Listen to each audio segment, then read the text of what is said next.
Bom dia a todos, hoje 18 de fevereiro de 2021, quinta-feira depois das cinzas, o Evangelho de Lucas, o capítulo 9, versículos de 22 a 25, olha o texto.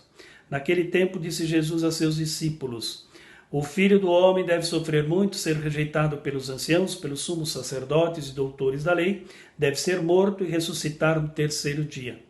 Depois Jesus disse a todos: se alguém me quer seguir, renuncie a si mesmo, tome sua cruz cada dia e siga-me. Pois quem quiser salvar sua vida vai perdê-la, e quem perder sua vida por causa de mim, esse a salvará. Com efeito, de que adianta a um homem ganhar o mundo inteiro se perde e se destrói a si mesmo? Olha isso. Estamos, então, na Semana das Cinzas, portanto, já dentro da quaresma deste ano de 2021. E aqui somos convidados a sermos imitadores de Jesus Cristo, ou imitadores do Redentor. O Evangelho de hoje traz aqui um Jesus que é único, corajoso, forte, destemido. Mesmo sabendo de sua condição divina, jamais usou disso para algum proveito próprio, mesmo que fosse para se livrar da rejeição daquele tempo. Preferiu dispor-se plenamente à sua condição humana. E esse caminho tem uma dinâmica própria e bem definida, pronto a fazer em tudo a vontade do Pai no anúncio do reino que chegou, sem se importar com as críticas, as fofocas, as calúnias que certamente iriam surgir sobre ele ao longo do caminho. Na escolha dos seus discípulos, jamais deixou de falar a verdade sobre si mesmo e do seu reino. Nada de dourar a pílula ou falsas esperanças para os seus escolhidos. Aqui é pegar ou largar. Se o discípulo se dispõe, então tem que abraçar o que vem. Eu vos envio como cordeiros no meio de lobo. Mostra, portanto, que não será nada fácil o seguimento a ele. Mas o discípulo é livre, como eu disse agora há pouco.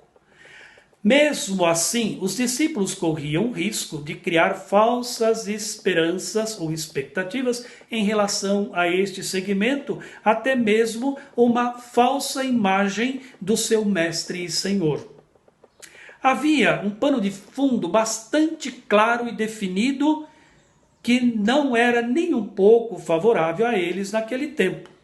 A aversão que alguns líderes religiosos da época tinham contra Jesus. Esses não podiam suportar que Jesus estivesse tão próximo de Deus e se relacionasse com ele de forma tão familiar. A formação teológica que possuíam não permitia aceitar uma coisa dessa. Para eles, Deus, sendo santo, jamais estaria tão próximo de um ser humano como eles consideravam que fosse Jesus. Foi aí que Jesus começou a alertar e preparar até os próprios discípulos para o destino que o esperava. O Filho do Homem vai sofrer muito, ser rejeitado, ser morto e vai ressuscitar no terceiro dia. E quem se dispusesse a ser discípulo dele deveria se dispor também seguir o mesmo caminho. Da mesma forma que morreu o mestre, certamente morrerá cada um dos seus discípulos.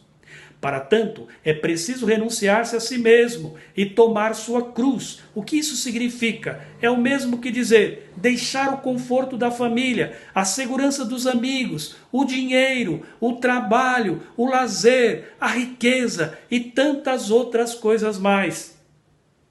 Ser rejeitado até mesmo pelos próprios familiares, sem se afastar até mesmo a possibilidade da própria morte. Olha isso.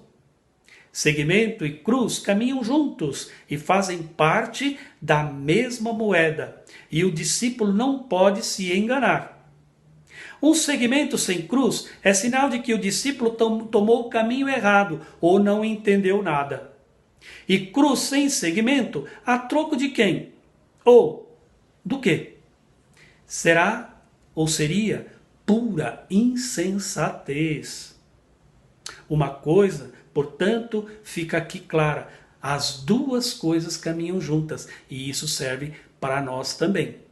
Se nós abraçamos o seguimento a Jesus Cristo, temos que abraçar também a nossa cruz de cada dia, que certamente não será fácil, mas temos que, além de tudo isso, com coragem, com alegria, destemido, levar para frente aquilo que nós acreditamos e a fé no Senhor, que realmente nos chamou ao seu seguimento. Estamos na Quaresma, e a Quaresma nos prepara para este encontro e também este caminho com o Senhor até a sua cruz e até a sua Páscoa. Em silêncio. Senhor Jesus, no desejo de seguir-te com fidelidade, dai-me força para aceitar a cruz que brota do teu seguimento, consciente de estar no caminho certo. A bênção do Deus Todo-Poderoso, Pai, Filho e Espírito Santo, que desça sobre todos vós, permaneça sempre. Amém. Tenha a todos bom dia e fiquem todos com Deus.